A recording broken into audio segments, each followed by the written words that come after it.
Today I'm reading from the Gospel according to Matthew chapter 21 and verse 42. Here's what the Bible says.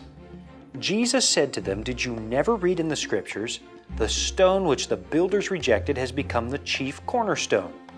This was the Lord's doing, and it is marvelous in our eyes."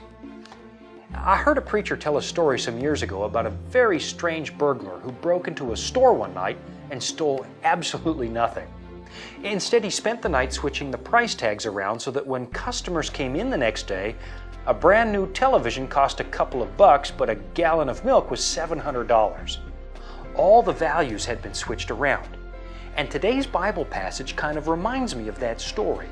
When God's own Son walked the earth, the bulk of the population absolutely rejected him. The prophet Isaiah said Jesus would be despised and rejected of men. The opening chapter of the Gospel of John says he came down unto his own, but his own received him not. I know it's hard to believe, but when God came to town, we wanted nothing to do with him. And we thought other things were more important.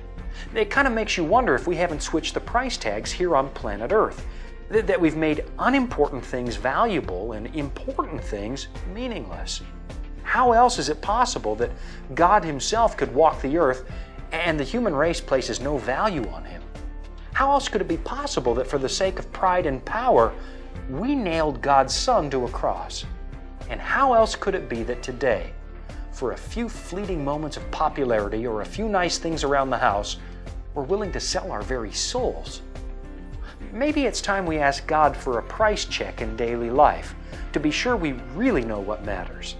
Maybe it's time we carefully examine the things we find important to see if they really are. In the book of Isaiah, there's this passage where God utterly pleads with us to get our priorities straight and figure out what's most important. It says, "Ho, everyone who thirsts, come to the waters. And you who have no money, come, buy and eat. Yes, come buy wine and milk without money and without price. Why do you spend money for what is not bread, and wages for what does not satisfy? Listen carefully to me, and eat what is good, and let your soul delight itself in abundance." I think if you check it out, there's a good chance you might find that you've been spending your time, your money, and your effort on stuff that simply doesn't matter.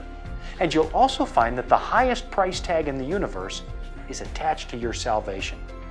That price was the life of God's own Son. It was his suffering on the cross of Calvary, his death and resurrection. And the amazing thing is, it's a gift he offers you right now without asking you to earn it. That's an offer you really shouldn't refuse.